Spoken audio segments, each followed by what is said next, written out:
Dragonborn. Mechanically speaking, out of all the playable races in Baldur's Gate 3, these guys are the worst. This is because the only real benefit to playing as a Dragonborn from a mechanical sense is the fact that you get a breath attack and a resistance to whatever element you can breathe out of your mouth. And the damage on this breath attack is so abysmal that most character classes will pretty much never have a good use case for it once you get past level 4. Or ever if you pick a class that prefers to shoot at people from a distance. Combine this with the fact that you're one of the only 3 playable races in the entire game alongside humans and halflings who lack dark vision, and you can quickly see why this is one of the worst races to play from a min-maxing perspective. But these guys look cool and racial bonuses don't matter too much, so they're still one of the most popular races to play as in the entire game. So this video is for those of yins who have decided that you want to play as a Dragonborn, but haven't decided which of its 10 sub-races to play as. After all, there are 10 different sub-races to choose from, and they're not all built equally. So before we finally start getting into this list, I will go over the criteria that I will be using to decide which ones are good and which ones are bad. First and foremost, usefulness and redundancy. In other words, how useful is this damage resistance, how useful is your breath attack with that specific element, and most importantly, where else can I get the benefits of these abilities? In other words, every time there's another race that offers the same damage resistance, a multi-class option that allows you to get the same damage resistance, or a spell or ability found elsewhere that acts as effectively a better version of your breath attack, all these things are going to hurt the ranking of that specific element. Also, I am aware while in the character creator, you can alter your scale color to be irrespective of what color you chose in your sub-race menu. I'm going to ignore that detail entirely so that I can differentiate certain sub-races from each other since they're otherwise indistinguishable from each other. Why am I doing this? Because I wanted to make a top 10 list, not a top 6. So without further ado, I'm an Ian, and this is the Baldur's Gate 3 Top 10 Dragonborn list.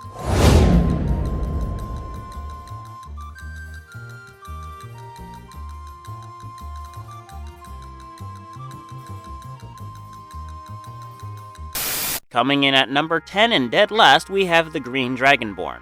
This is probably going to be my most controversial opinion in this entire video, so allow me some time to explain here.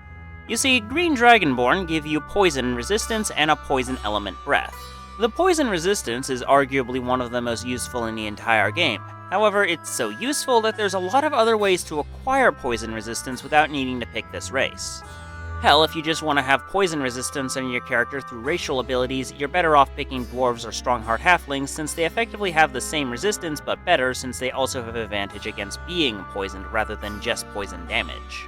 But to be perfectly honest, getting poison resistance is stupid easy in this game. Not only are there potions you can craft, but there's also an entire second level spell that does not require concentration whatsoever and actually lasts until a long rest. Meaning as long as you're willing to expend second level spell slots when you start the day, you can just have poison resistance 24/7 in this game.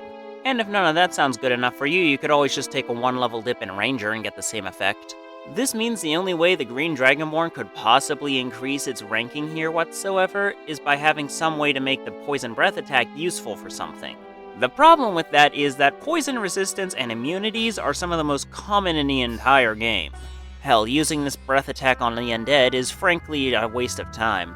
To add insult to injury here, there's actually an entire cantrip called Poison Spray, which is effectively just a better version of your breath attack, since while the damage is inferior to your breath attack, you don't need to use a short rest to recharge it whatsoever. You can just use it ad nauseum like any other cantrip. This means every single pro to this sub-race is simply available elsewhere. And since your breath attack doesn't count as a spell but rather just a racial ability, you can't increase the damage through the poisoner's robes whatsoever. I know the Dragonborn aren't the best race in the entire game, but I feel like a level 1 High Elf Ranger that took the Poison Spray cantrip from their racial bonus should not be utterly superior to you. The other Dragonborn have their issues to be sure, but there's not a comparable loadout the other races can pull out of their ass like this at level 1. Hence why the Green Dragonborn have such a low ranking on this list.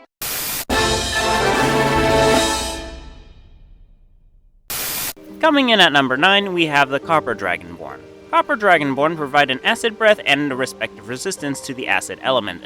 Acid resistance is not nearly as useful as poison resistance, but it's not something you can easily get from other methods. There is no other race in the entire game you can play as that would naturally give you this elemental resistance, nor can you acquire this resistance by simply taking a 1-level dip in Ranger or any other class for that matter. And while there is a potion in the game that you can actually acquire that gives you acid resistance, unlike with poison resistance, it can't be crafted whatsoever. It can only be purchased from a single merchant in Act 1. This means while acid resistance is not the most powerful kind of resistance you could possibly get in the game, it is an exclusive resistance to the Dragonborn.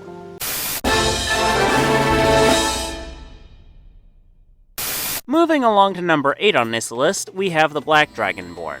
The Black Dragonborn are identical to the Copper Dragonborn, except that they look cooler in my opinion, hence their higher ranking on this list. If we were talking about the tabletop and not Baldur's Gate 3, the acid-breathing Dragonborn would frankly be much higher on this list, simply because the usability of the acid breath would go up considerably, since you could actually end up just melting holes into doors in order to bypass lockpicking them entirely, or simply getting an acid-proof container like a bathtub or something and then filling it up with your breath attack over a few days, ended up having a mass supply of acid vials for your party. But here's a key difference between a tabletop game and a video game. In a tabletop game, you can do anything until someone tells you no. Meanwhile, in a video game, someone has to explicitly code in an option for you to select. Consequently, the usability of this breath attack is considerably lackluster in the actual game we're talking about here. Interestingly, the acid breath attack is actually a different shape from most other Dragonborn's breath attacks. Most Dragonborns have a simple cone that spews out in front of them. But here, with the Copper and Black Dragonborn, you effectively spew out a line in front of you, though honestly it feels more like a giant rectangle. This means the area of effect of your breath attack is actually slightly bigger and can theoretically hold more enemies. There's also a pair of gloves in this game that provide a unique noxious fumes debuff on those you hit with acid damage of any kind, making it quite good alongside this breath attack. Combine these factors with the fact that your breath attack can actually be useful against undead, and you can see why this is suddenly so much better than the Green Dragonborn.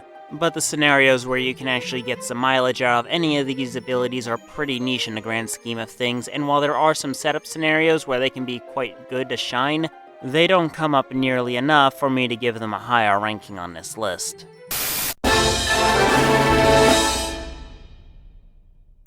Coming in at number 7, we have the Gold Dragonborn. While fire resistance is unquestionably one of the best elemental resistances to have in the entire game, it runs into some of the same issues as poison damage did earlier on in this list. Tieflings, for instance, give you the exact same elemental resistance to fire, but instead of giving you a fire breath attack, give you access to a cantrip depending on what kind of subrace you picked, as well as some once-a-day spells as you level up that only get 1 use per day.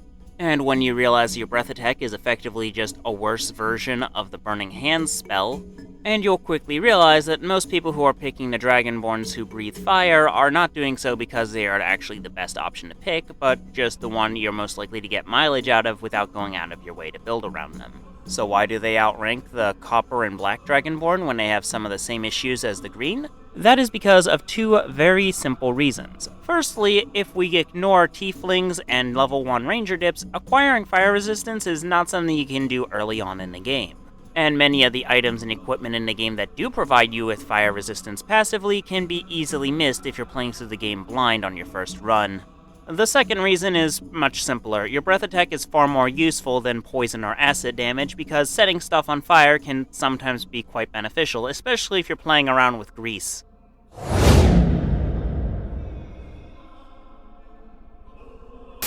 Coming in at number 6, we have the Brass Dragonborn. Brass Dragonborn are near identical to the Gold Dragonborn with one key difference. Your breath attack fires in a line instead of a cone.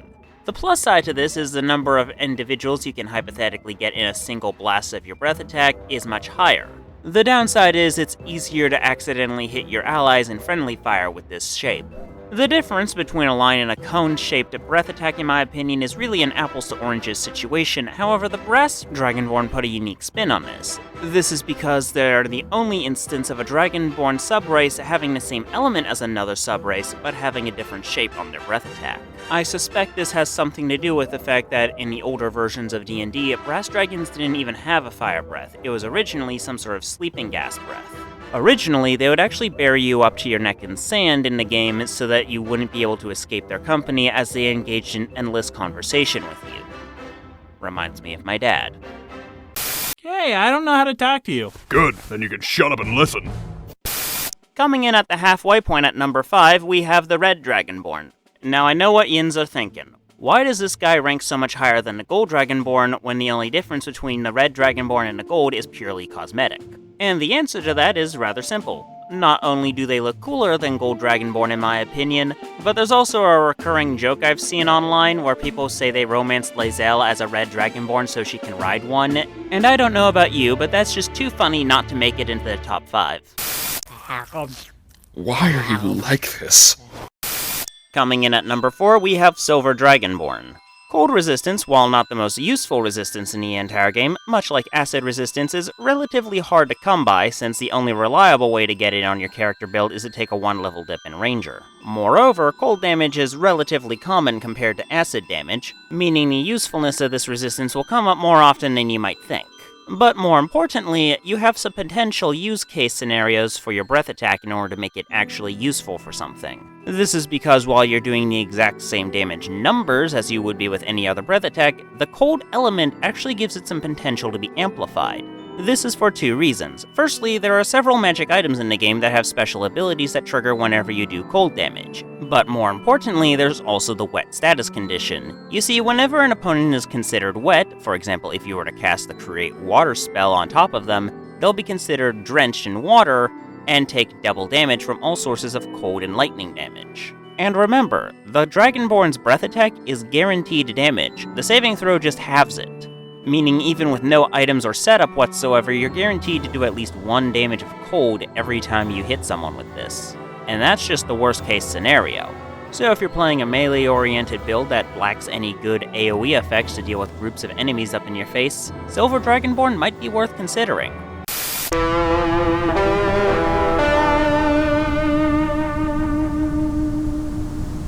Coming in to take the bronze medal, ironically, we have the Bronze Dragonborn. The Bronze Dragonborn boast a lightning breath attack with the same area of effect as the brass and acid-spewing Dragonborn previously mentioned in this video. Lightning damage, just like frost damage, can be enhanced through the wet status condition, meaning if you have someone cast the Create Water spell on top of the guy you want dead, and then use the lightning breath, you can double the damage.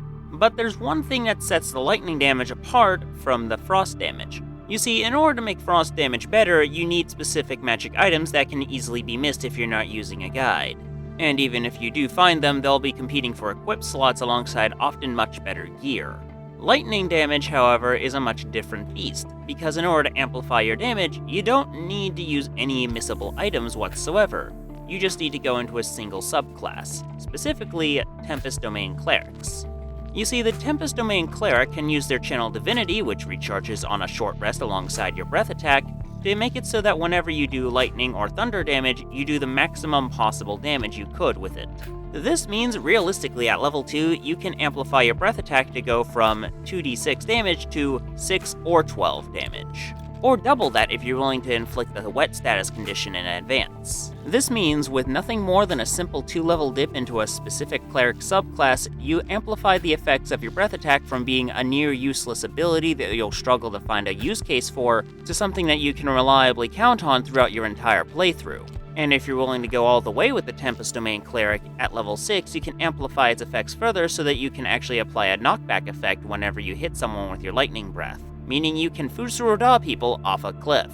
However, lightning resistance isn't any more useful than cold resistance. If anything, it's actually slightly less common, and it can be acquired through other means such as multiclassing into 6 levels of Storm Sorcery or just using that one ring that can be found in the Underdark. All of this combined coalesces into a situation where the difference between Lightning Spewing Dragonborn and Frost Spewing Dragonborn is honestly an apples to oranges situation in my opinion. But hey, that just means you can't be 100% sure who's going to take the number 1 slot.